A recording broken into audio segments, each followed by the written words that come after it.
Lo que vamos a hablar acá es básicamente de qué es lo que hacemos en nuestro centro, ¿sí? Un pantallazo general de las terapias que hacemos y qué implica cada una y cuáles son los cuidados a tener en cuenta por enfermería en los distintos procedimientos.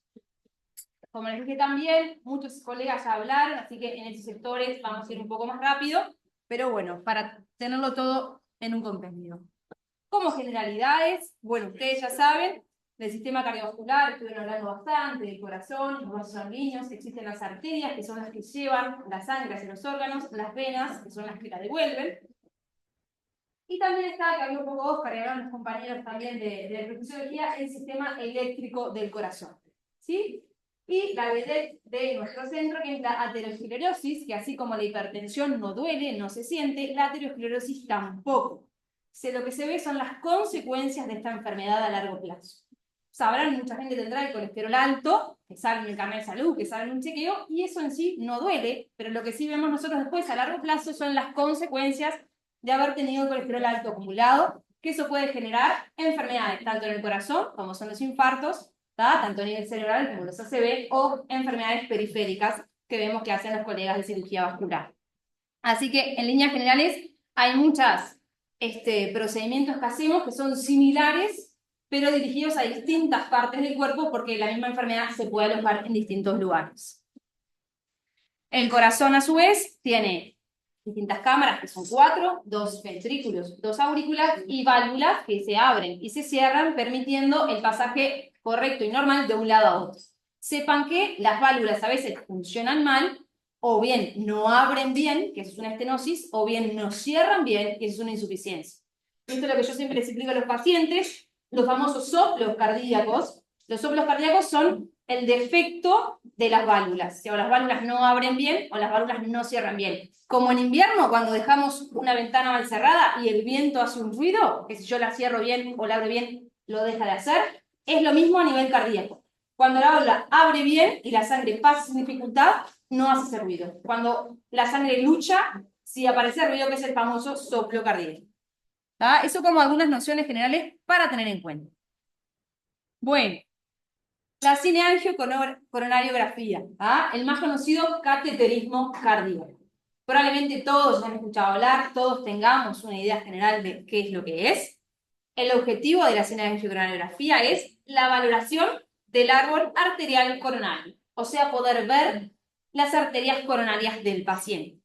Esto siempre va a ser un procedimiento en principio diagnóstico, donde nosotros hacemos el estudio para ver las arterias.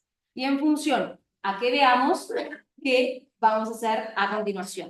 El procedimiento algunas veces es terapéutico, en los casos que nosotros procedamos a hacer una angioplastia percutánea, poner un stent.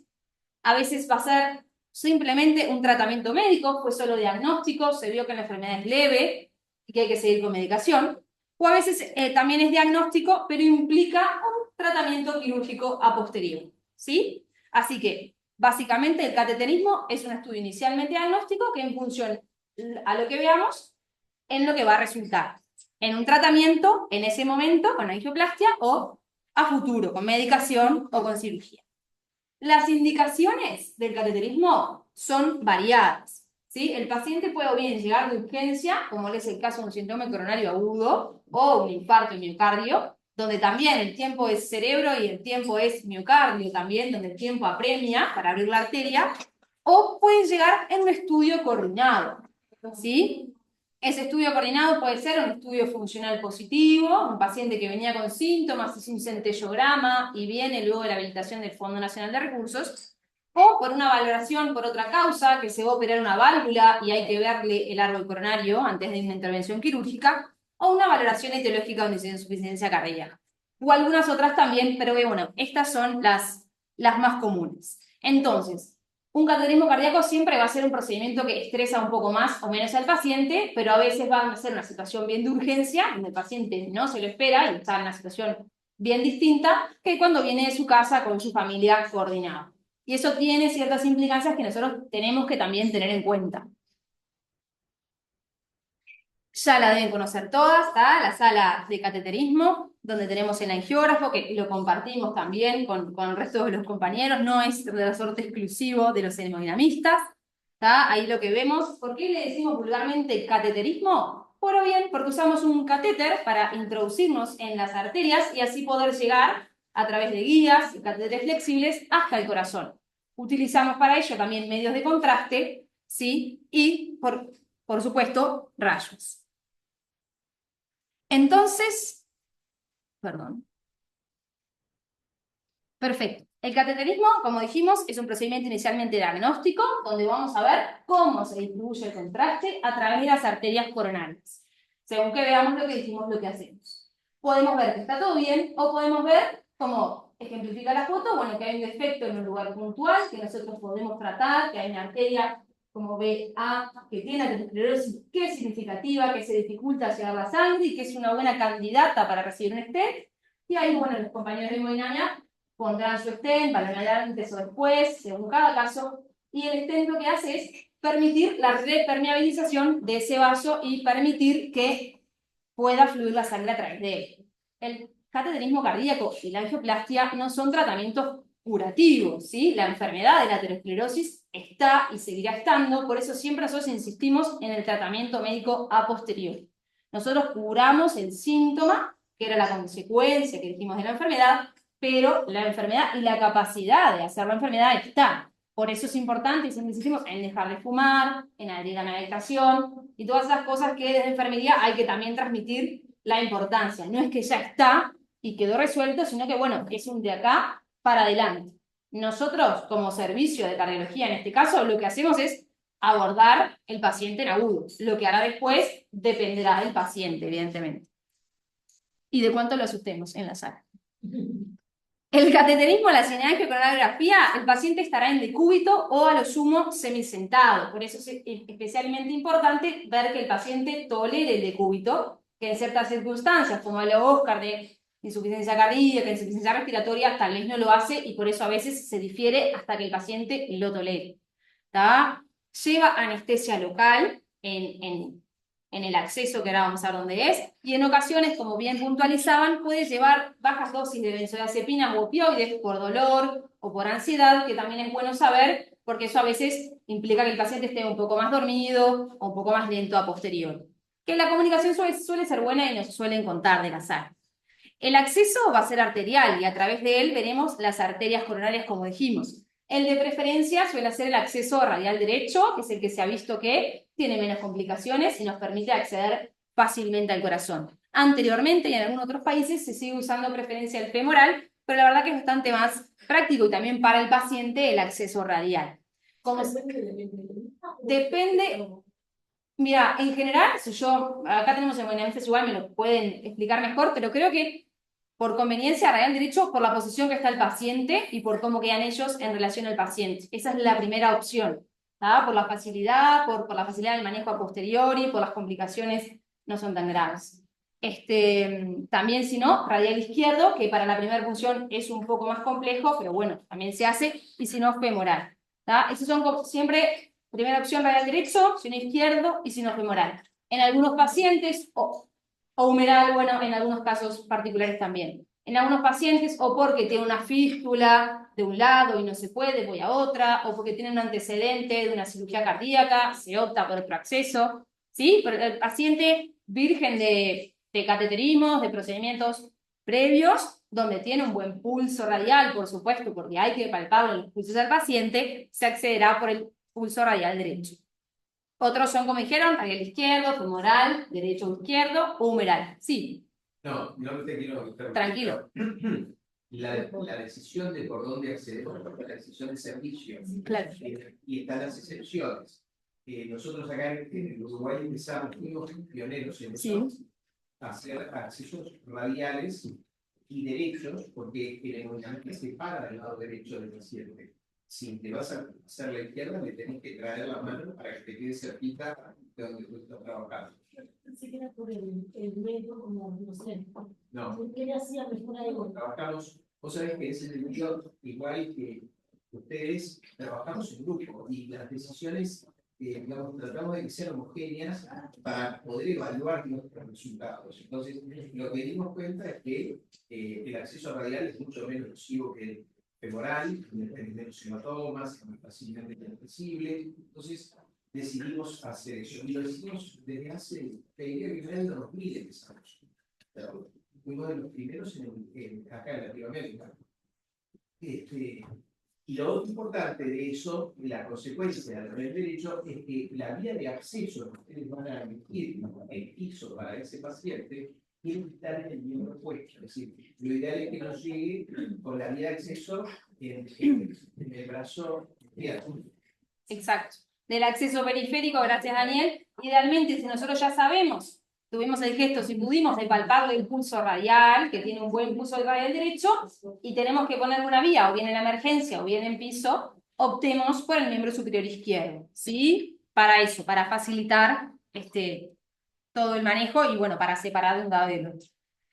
Hay que saber que, como es un acceso radial, va a requerir compresión posterior. Siempre le solemos avisar a los pacientes porque suele ser un poco incómodo, no genera grandes molestias o no debería, ¿tá? Pero sí va a quedar la mano apretada y eso puede generar alguna molestia. Está quienes dicen que lo peor del cateterismo es la compresión posterior y no tanto el procedimiento en sí mismo. Por suerte, como no me he dicho, no les puedo contar, pero bueno. La vía de venosa periférica, como dijimos, es un procedimiento que necesariamente utiliza radiación, por lo que implica que todo el personal que esté en la sala debe estar protegido, ¿tá? Hay chalecos para protección, hay cuellos, existe todo el equipo para protegerse. Utiliza sí o sí medios de contraste para ver cómo se distribuye el contraste a través de las arterias, y por eso es importante la hidratación, que suele estar como protocolo, ¿tá? Antes y después, que hay pocas puntualizaciones donde no se hace, en los pacientes renales o algunas valvulopatías muy severas, ¿sí? Y por eso también se toma en cuenta la función renal. Se utiliza anticoagulación en el procedimiento, porque se van a estar incentando catéteres sobre el sistema arterial del corazón. La dosis que se usa va a depender si es un procedimiento diagnóstico o también terapéutico, pero hay que saber que es necesaria la compresión porque una arteria está a la presión arterial periférica que uno tiene y hay anticoagulantes circulando en la vuelta. Es por eso que yo no decomprimo a la hora solo porque el paciente está incómodo, sino porque sé que es necesario, porque la heparina tiene una vida media entre 4 y 6 horas y es necesario que eso esté apretado. No es necesario que la mano esté negra, eso también implica isquemia e implica un daño. Lo apretado es suficiente para que no sangre, ¿sí? Y bueno, y no tan apretado como para que se genere isquemia en la mano, ¿está? Bien. Durante el procedimiento se tendrá la monitorización continua del paciente con electrocardiograma, también de la presión arterial y la saturación. ¿Y por qué se llama cine y no solamente angiocoronariografía? Bueno, porque el procedimiento se graba y después queda la famosa película que a veces decimos, luego vemos la película y con los cirujanos y les contamos. Bueno, en realidad este procedimiento queda grabado y tenemos esa particularidad y le decimos película, la verdad. Es bueno interrogar cuando uno está poniendo la vía, el procedimiento coordinado, o bueno, para saber si el paciente tiene alguna alergia, particularmente al yodo, ¿tá? Porque hay protocolos de medicación para hacer, para prevenir complicaciones. Saber la medicación habitual, a ver, siempre les avisamos que si vienen coordinados hay que dejar los anticoagulantes, pero bueno, checar esas cosas. Saber que si vienen coordinados también, vendrán siempre con una función renal, si hay alguna patología grande conocida, como bien dijimos, por ejemplo, diálisis, ¿sí? Que implique fístulas o catéteres, o si estuvo operado del corazón, o ya tiene algún procedimiento hecho previo que nos va a facilitar lo que el paciente sabe al respecto. De los cuidados generales, la paraclínica valoración previa, como dijimos, en los estudios coordinados, en los estudios de emergencia, donde uno tiene un supra en nivel del ST y el tiempo apremia, en general no se espera la función renal, no se espera nada, porque lo más grave que le va a traer consecuencias al paciente es el infarto que está cursando y no la eventual insuficiencia renal por culpa del contraste, ¿está? El ayuno, lo mismo, en una situación coordinada, 4 horas de ayuno. El acceso dijimos que es arterial, el reposo posterior va a ser de 4 a 6 horas y va a depender también de qué se haya hecho en el procedimiento, ¿tá? La hidratación intravenosa y los controles vitales. Y después de saber, siempre que hicimos una angioplastia, siempre que se puso, ¿tá? Un stent a nivel del corazón, es una buena práctica hacer un electrocardiograma de control para ver cómo quedó el electro después y descartar complicaciones, y también asegurarse que el paciente recibió la famosa carga de clopidogrel, que el clopidogrel es un medicamento que es pariente de la aspirina, o sea, es un antiagregante plaquetario, que lo que hace es que el cuerpo no vea al stent como un cuerpo extraño y lo quiera como curar, vamos a decir, porque el cuerpo a lo que no reconoce lo quiere ir a tapar, y bueno, nosotros no queremos que haga eso porque eso sería un infarto sobre ese stent. Entonces, ahí la importancia de que el paciente reciba el clopidogrel, ¿está? Es una única vez que se recibe una carga porque el medicamento necesita una dosis importante inicial para empezar a actuar y después ya con una vez por día será suficiente. Las complicaciones agudas posibles son muchas y por suerte en nuestros centros son poco frecuentes. Pueden ser o bien del acceso arterial, pueden ser neurológicas, como dijeron, y es importante detectarlas porque tenemos soluciones. O pueden ser cardíacas vinculadas tanto al procedimiento, porque algo pasó en el procedimiento, o porque se hizo un infarto del stent, o porque por algún motivo hubo un derrame pericárdico, o algo bien en el procedimiento, o cardíacas por el cuadro clínico, el paciente que vino con un infarto grave, y que instala insuficiencia cardíaca no por el procedimiento, sino por la patología que lo trajo a la sala. ¿Sí?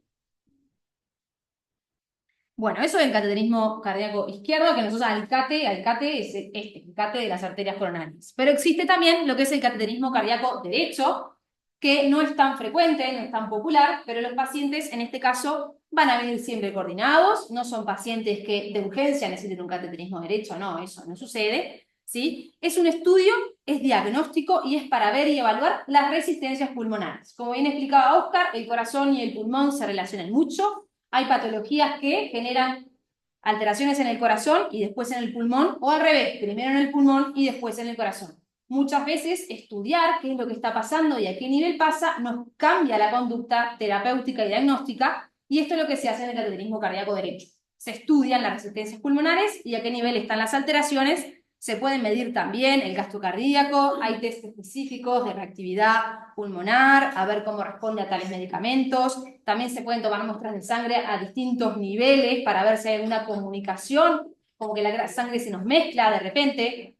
Es un procedimiento particular para casos particulares, pero sepamos que existe. En general son pacientes que tienen hipertensión pulmonar y estamos estudiando la causa o el mejor tratamiento, ¿sí? También puede pasar que son pacientes en valoración preoperatoria por algún problema valvular y queremos saber hasta qué punto afectó esta enfermedad valvular al pulmón, a ver si es buen candidato a la cirugía o no. Porque a veces cuando ya hay mucho deterioro, que sabemos que la reversibilidad del problema es poco probable y que ya estamos llegando tarde. Entonces hay veces que, bueno, que nos ayuda a definir conducta. Y es un estudio de coordinación, como dije, y el acceso femoral, en este caso, y venoso, porque vamos a acceder a la parte derecha del corazón. Hoy tuvieron una clase magistral de TAVI, por suerte, de la doctora Martínez, pero bueno, simplemente en 2 palabras. La TAVI, ¿qué significa? Transaortic Valve Placement, ¿tá? Implante transaórtico de la válvula aórtica. Como dijimos, las válvulas abren y cierran. El problema más común que nos lleva a un paciente a requerir una TAVI es la falta de apertura, que era la estenosis, una válvula que no abre bien y ponemos una nueva sobre ella. En nuestro medio, el paciente, por definición y por lo que financia el Fondo Nacional de Recursos, es un paciente frágil. Acá un paréntesis, y espero que esto no lo vea el fondo. Lo que el fondo habilita o no habilita no significa que es lo que está bien o lo que está mal, porque el fondo no es un ente moral ni nada, sino es lo que financia el Fondo Nacional de Recursos. En otros países las TAVI se ponen en otras edades y con otras comorbilidades. Acá todavía no, pero sepan que a veces nosotros nos peleamos con el fondo, ¿sí? Acá hay una sustitución de una TAVI, ya se hace. ¿Una TAVI sobre TAVI? Sí. TAVI sobre TAVI, sí. Valve in valve, sí. Existe, sí. No, claro, se puede hacer. Sí. Claro, se ha hecho sobre una válvula puesta, o sea, sobre un paciente operado del corazón con una válvula biológica, se le puede poner una TAVI arriba. Lo que he hecho todavía porque en realidad poco tiempo, sí. Claro. Pero se puede hacer. En los países que los tratan más de jóvenes, probablemente tengas. La puntualización era que nosotros a veces, cuando nos peleamos con el fondo o tenemos esos juicios famosos con el fondo, es porque creemos que el procedimiento es el que más beneficia al paciente y hay cosas que están fuera normativa porque son excepciones.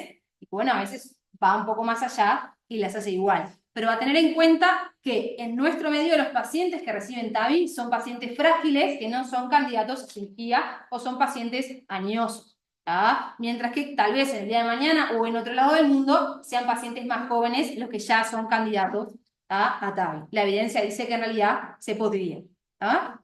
Entonces, en nuestro medio va a ser un paciente frágil, añoso, y va a ser siempre un procedimiento coordinado. Para llegar a esto va a tener que haber pasado varios filtros donde efectivamente es un buen candidato para recibir la válvula por este medio. ¿Tá? Porque no significa simplemente por tener 85 años y un defecto valvular que le podamos hacer. Hay que hacer todos los estudios para ver si la válvula va a quedar bien, si los accesos que tiene son posibles, ¿tá? Y todo eso que hace el equipo TAVI antes de estar en esta situación. En este caso va a llevar una sedación leve, va a ser también con el equipo de anestesistas en sala, ¿tá? Va a llevar un ecocardiograma intraprocedimiento, inmediatamente antes, inmediatamente después de la válvula. Saben ustedes que son procedimientos donde hay mucho más volumen de personal, ¿sí? Que un cateterismo cardíaco estándar, vamos a decir. El acceso arterial femoral suele ser el elegido, a veces unilateral, a veces bilateral, según el paciente. En algunos casos se va a hacer en conjunto cirugía vascular. En casos seleccionados hemos tenido pacientes que se hacen con acceso a descubierto y a cargo de cirugía vascular, u otros accesos distintos, como por ejemplo altos que hemos tenido también con pacientes en conjunto con cirugía vascular. Lo mismo se hace en el angiógrafo, se utiliza radiación y se utiliza mediado de contraste en estos pacientes. Los cuidados posteriores son un poco como en general los mismos que tenemos en todos los cateterismos. Debemos estar atentos al estatus neurológico, saber que tuvo una sedación bastante más importante que en un cateterismo normal, por lo que a veces vienen un poco adormilados los pacientes, ¿está? El acceso arterial siempre hay que verlo a nivel local y a nivel de la perfusión distal de la pierna, ¿sí? En este caso puntual se cierra con un punto en el procedimiento, ¿tá? Porque los catéteres que se usan para llegar y para poder pasar las válvulas son más grandes, ¿tá? Pero bueno, siempre hay que ver bien cómo está el acceso y la pierna, que no le duela, ¿sí? Que la pierna esté de color normal, que esté calentita, todas son las cosas que nos hablan que la sangre está llegando distalmente de una manera normal.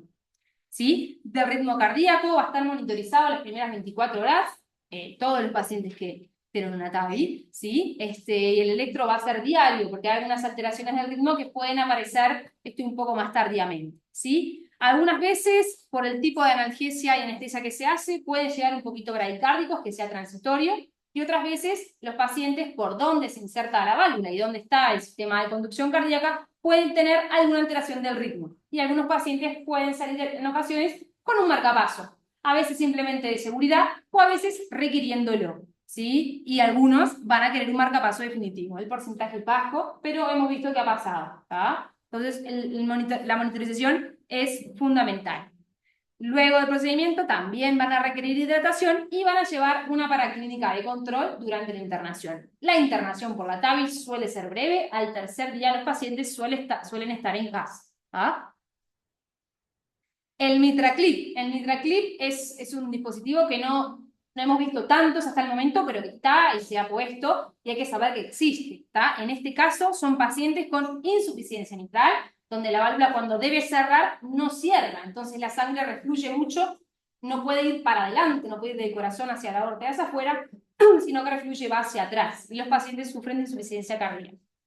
Son pacientes seleccionados, también no candidatos a cirugía cardíaca, y bueno, en normas generales lo que se inserta, vamos a decirle clip, que así como le ponen el nombre, que lo que hace a estas válvulas que cuando cerraban quedaban muy lejos o no captaban bien, como las trae juntas y permite que haya menos retroceso de sangre hacia atrás cuando la válvula cierra. ¿Sí? Hasta el momento igual este procedimiento se hace con Proctor, ¿no? ¿Sí? También van a ver que es con un equipo ampliado en la sala, implica una ecografía 3D intraprocedimiento para valorar bien la válvula, ¿sí? Bueno, es un procedimiento lindo de ver. ¿Tá? Bueno, lo mismo, el paciente va a estar sedado en este caso.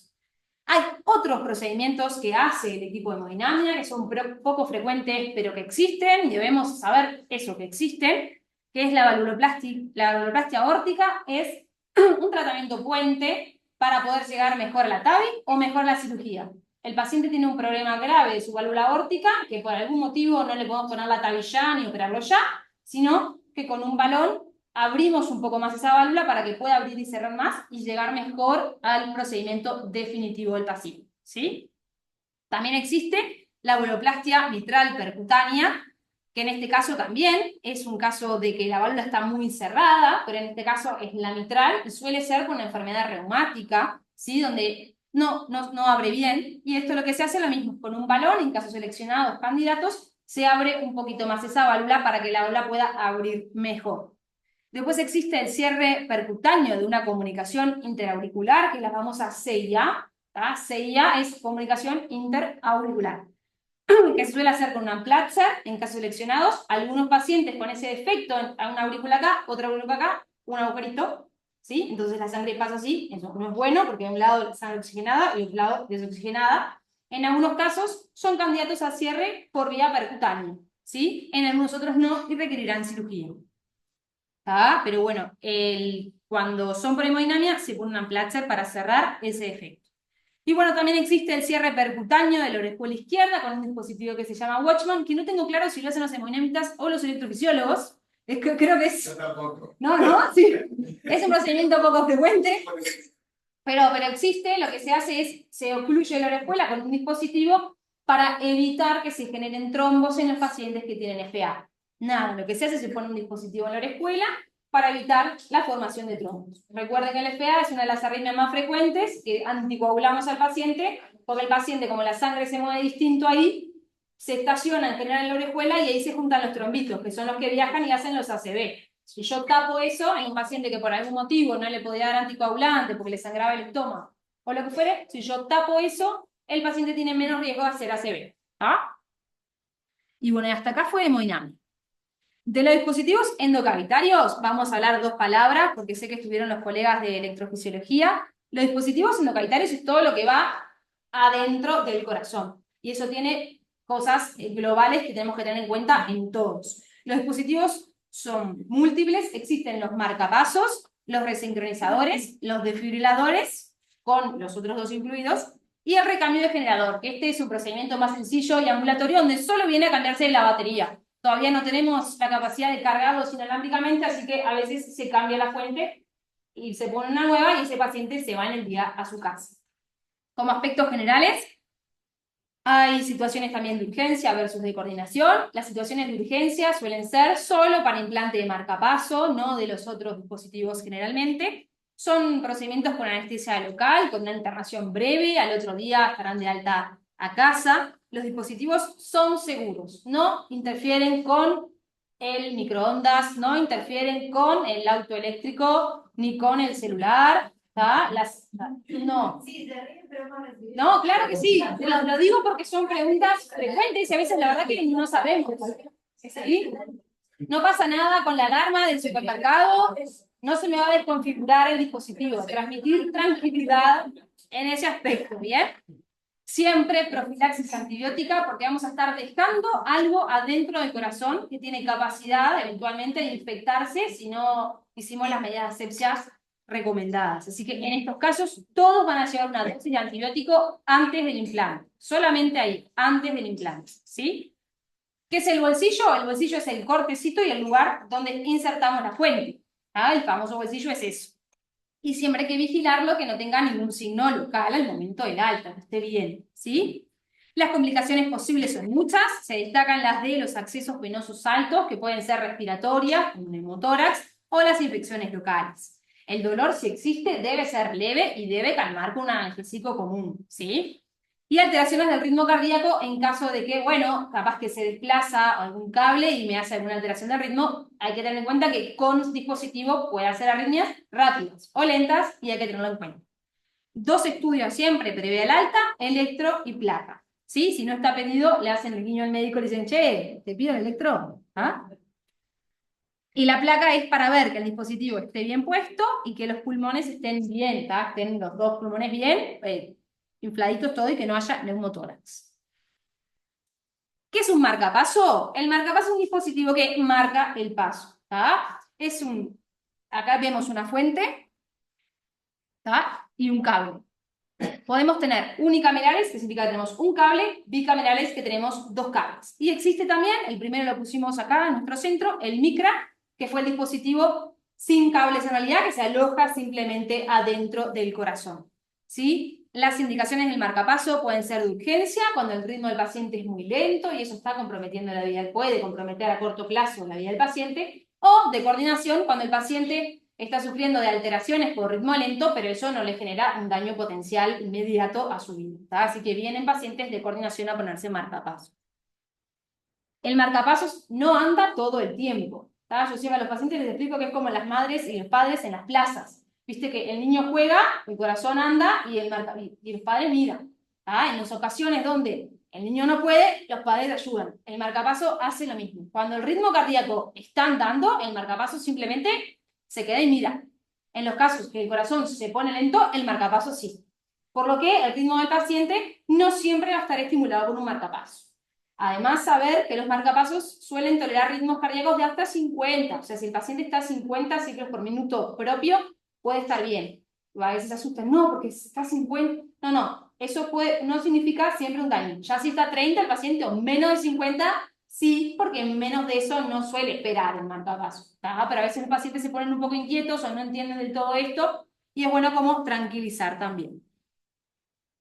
Los cuidados posteriores, los que fuimos hablando, la placa, el electro, el bolsillo, ver que esté bien, ver que no haya ningún equimosis o hematoma muy grande, o avisar si es que lo hay. Ningún signo de infección debería haber, no debería estar rojo, no debería estar caliente, no debería salir ningún líquido ni circulación de aire. El dolor local, si existe, puede ser leve, suele aparecer a las horas porque en el procedimiento hay anestesia local, ¿sí?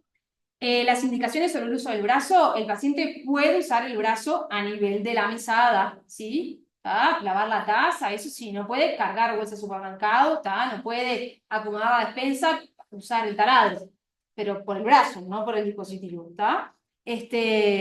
Nada, eso es en general el primer mes hasta que se afiance y después sí va a poder andar en ómnibus y agarrarse, ¿tá? Bien.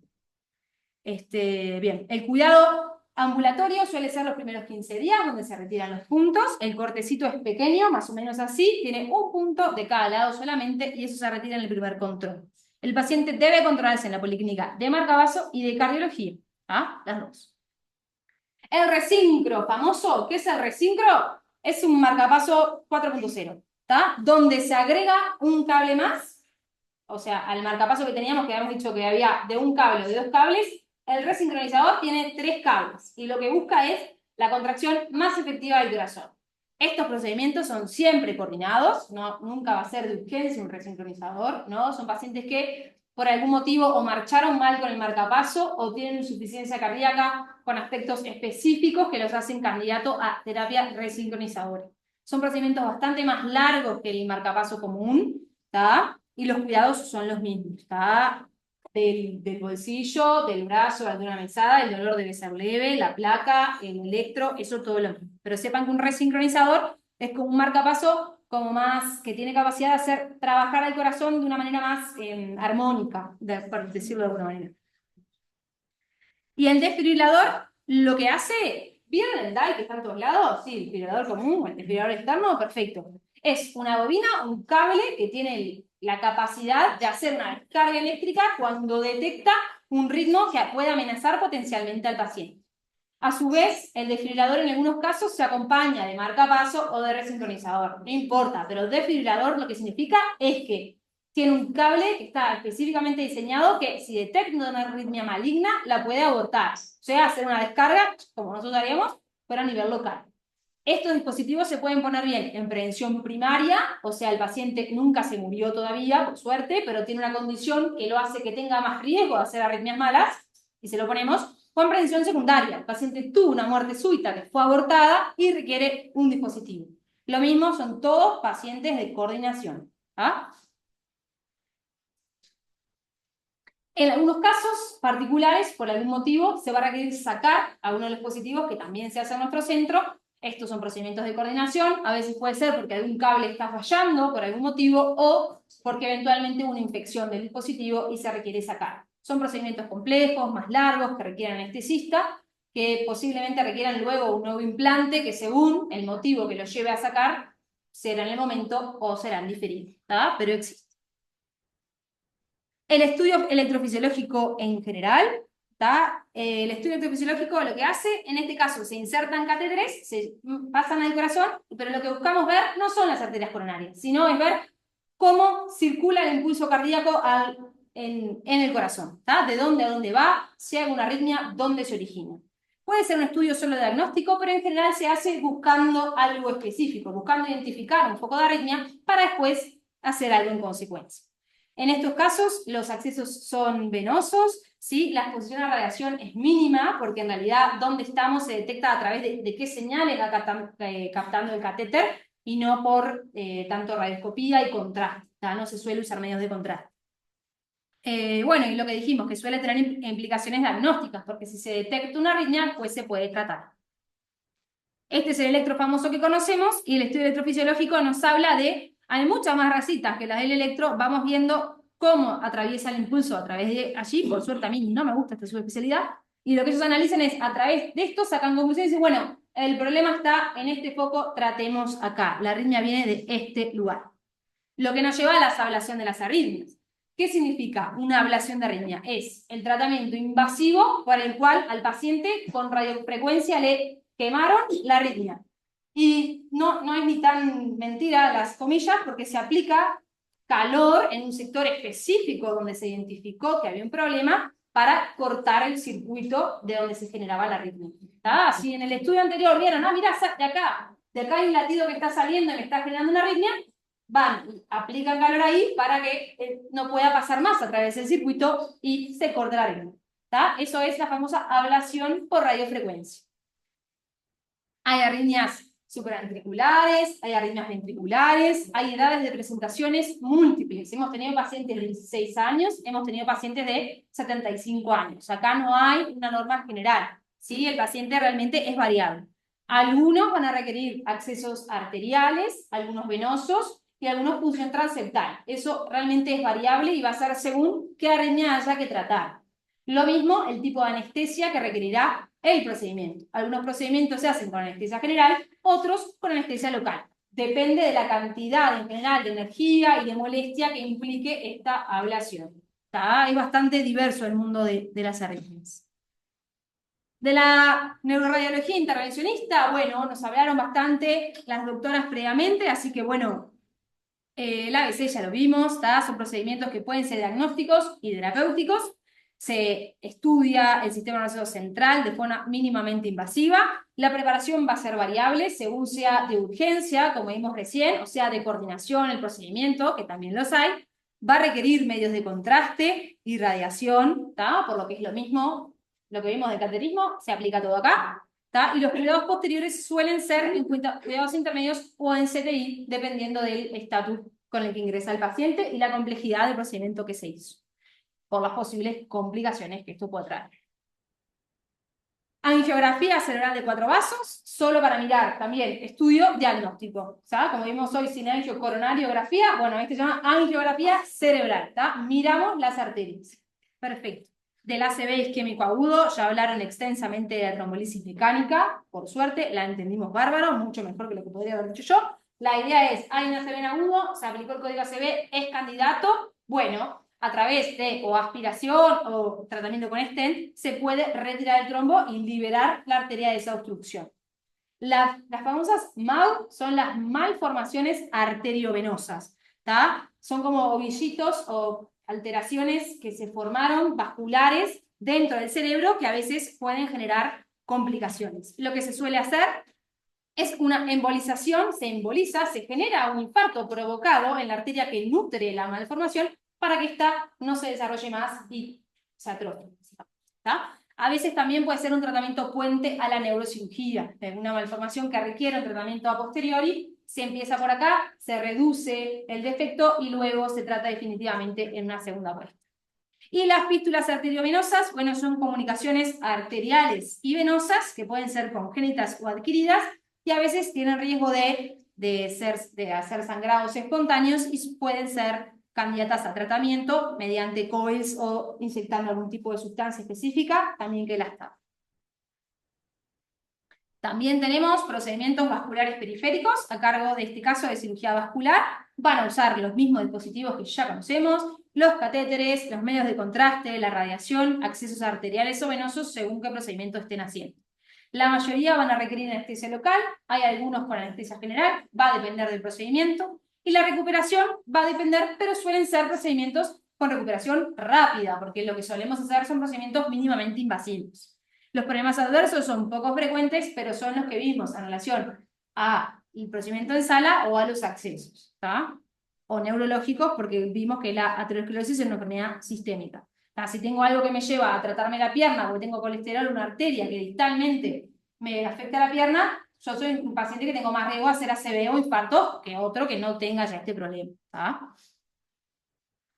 ¿Qué hay disponible en el vascular periférico? La angiografía, es lo mismo, ver los vasos arteriales en algún sector, miembro superior, miembro inferior, abdominopélvica, según lo que se requiera estudiar, ¿tá? O la flebografía, que es el estudio de las venas, ¿sí? Las angioplastias, es la misma idea que lo que hacemos en hemodinamia, en cateterismo cardíaco, es dilatar y desobstruir un vaso que estaba previamente obstruido mediante un cateterismo, restableciendo el flujo normal. En algunos casos va a requerir solamente el coronamiento y en otros el implante de un stent. La embolización, lo que dijimos, para tratar una malformación o algo periférico que está molestando, se emboliza y se genera una obstrucción dirigida y específica al ritmo. Y existen también las famosas endoprótesis, ¿tá? ¿Qué es lo que son? Bueno, la arteria aorta es la que sale del corazón, sale y va a toda la circulación. Y de ahí ramas para todos lados. La arteria aorta puede tener defecto en su pared, o bien dilatarse, o bien dilatarse, sí, más bien, y eso es dar fragilidad y riesgo de rotura. En algunos casos va a requerir la colocación de una endoprótesis para sustituir la pared que está enferma. ¿Tá? En este caso se usa un stent forrado. La aorta que está debilitada y dilatada con riesgo de romperse, se implanta ahí un stent forrado para minimizar estos daños. Hay casos que por endoprótesis no se puede abordar y bueno, cirugía convencional. Estos para los casos que son candidatos. Y después dos palabras, dejamos de ser mínimamente invasivos y nos pusimos invasivos. También Cardiocentro tiene el centro de cirugía cardíaca, ¿sí? Donde la cirugía de revascularización miocárdica es la más frecuente a nivel mundial y en nuestro centro. Lo que se hace, ¿cuál es el objetivo de la cirugía cardíaca? Es realizar puentes o bypasses, que es puente en inglés, para que la sangre pueda nutrir adecuadamente al corazón. Lo mismo, no quitamos la enfermedad, sino que le damos caminos alternativos para que ese sector del corazón que no estaba accediendo a tener sangre, ahora tenga. ¿Sí? Lo que se usa como puente es un vaso sanguíneo. A veces arterias, a veces venas. ¿Cuándo, cuántas y cuáles? Va a depender del paciente, del territorio no es el paciente y las características del paciente. La edad que tenga, las comorbilidades, ¿sí? Si son jóvenes, suelen ser más candidatos a más puentes arteriales que si son mayores de 70 años. Pero a veces depende de si son diabéticos o no, porque eso aumenta el riesgo de infección o no. En definitiva, lo definirá el cirujano y en el acto quirúrgico, porque a veces preveían 2 bypass, pero bueno, se ve una arteria que es candidata y terminan siendo 3. ¿Tá? El objetivo suele ser la revascularización completa, llevar sangre a todos los territorios cardíacos, ¿tá? Que suelen ser 3, ¿tá? El de la descendente anterior, el de la circunfleja y el de la coronaria derecha. Es una cirugía grande que suele usar una bomba de circulación extracorpórea, que es que por un rato el corazón entra en paro, deja de latir y la circulación pasa por esta máquina que hace de corazón y de pulmón para regresar al cuerpo. ¿Tá? Se genera eso transitoriamente, la sangre sale del paciente, pasa por esta bomba de circulación extracorpórea para permitir trabajar sobre el corazón y luego regresar. Existe también la cirugía sin bomba de circulación extracorpórea para algunos casos seleccionados. En nuestro centro también lo que se hace es el control de los bypass con medidores de flujo, que no sé si hablaban de eso o no, pero bueno, es como un estándar de calidad, se chequean que los bypass estén permeables y no funcionantes antes de terminar el procedimiento quirúrgico. Acá qué fea la calidad, pero bueno, una ejemplificación de lo que es.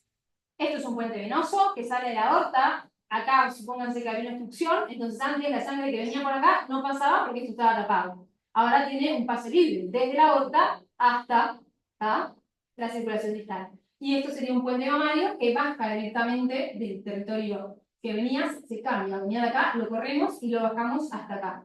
Esto irrigaba otro territorio muscular y lo traemos y irriga ahora la descendente anterior.